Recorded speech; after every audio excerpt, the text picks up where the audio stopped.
how much do you love yourself? Because if you understand the value of self-love, you'll never be friends with those type of people. Most of the people out here are running around empty. They have no sense of self, no sense of self-love. When I say self-love, it has nothing to do with celebrity, money, materialistic things, and all of the things that your negative mind could probably go to.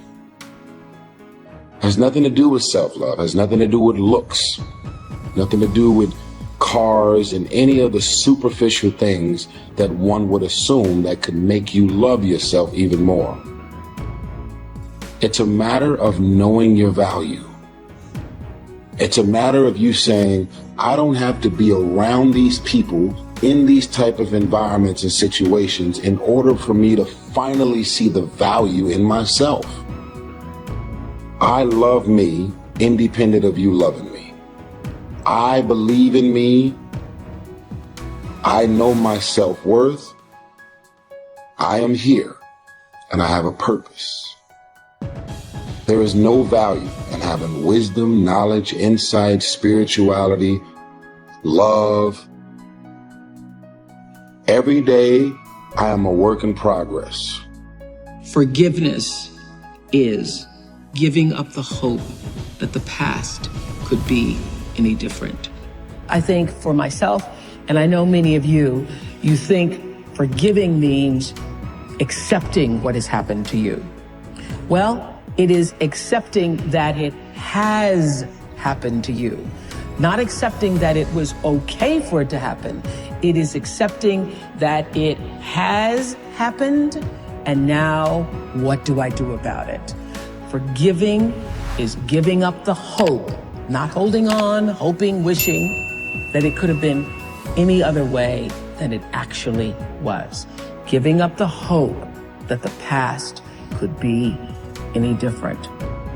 And when I got that, I think it took me to the next level of being a better person, because I don't hold grudges for anything or any situation, and neither should you.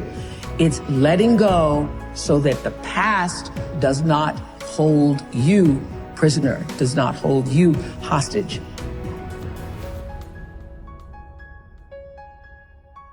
See, life is cyclic.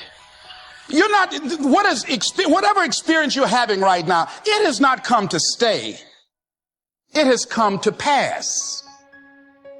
Not to stay, just to pass. It's just going through. The biggest challenge is to know what's happening. This is a part of this thing we call life. This too shall pass. And maintaining perspective, putting it in perspective.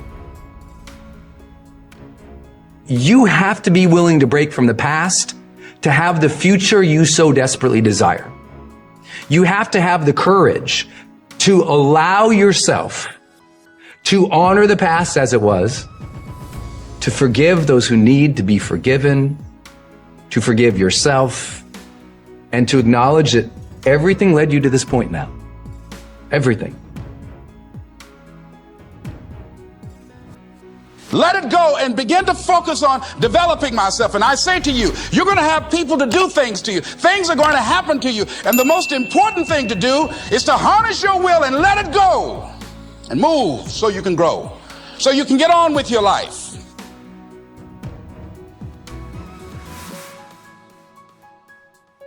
It doesn't matter about what happens to you. What matters is, what are you going to do about it? What are you going to do now, Les?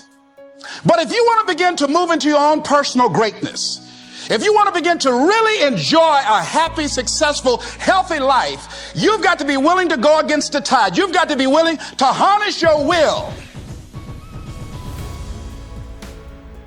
So as you're in the process of reinventing your life, write a description of the kind of person that you want to be.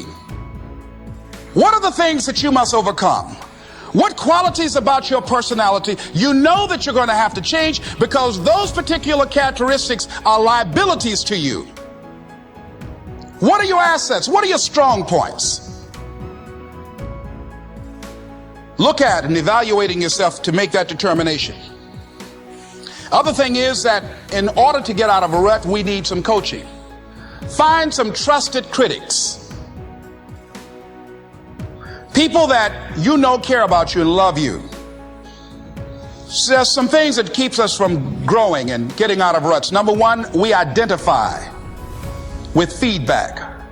We take it personal when someone wants to give us some feedback on where we are falling short and tell us about our blind spots. We want to have everything being positive about us. We're not perfect.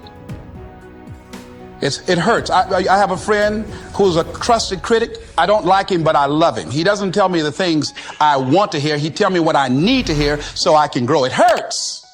It hurts when he put me on the hot seat. I can't stand it. But that's the only way that I can grow. And I'm glad that he loves me enough to risk our friendship to tell me what I need to hear, not what I want to hear. Stop scaring yourself.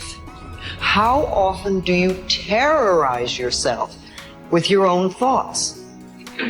You get into absolute terror, and it's only coming from your thoughts. Nobody out there is doing a thing. Sometimes it's an old family pattern. Sometimes we get new things. I would like people, when you have time, to make a list of your fears. Make a list of your fears. And then give yourself the opportunity to turn each fear into a positive affirmation. Turn each one into something positive. And remember, always you are in charge. You are always in charge. See, one idle thought doesn't make a whole lot of difference. Thoughts are like drops of water. You drop a drop of water and it doesn't mean much. But if you keep dropping and keep dropping, you get a puddle on the floor, and then you can get a little pond and a lake, and finally you can create an ocean. And with our own thoughts, we can drown in a sea of negativity, or we can float on the ocean of life. And it's up to us. The thoughts we think accumulate. And what sort of puddles are you standing in? Or are you up to here? Or are you up to here and trying to paddle? Now, what are you doing to yourself? When we're willing to change our thinking, we can change our experiences. And it doesn't matter if you've got a big puddle of negative thoughts. You can move over here and create a puddle of mindfulness, positive thoughts. You can make changes, always. So you want to turn those fear thoughts into positive affirmations. Let them work for you.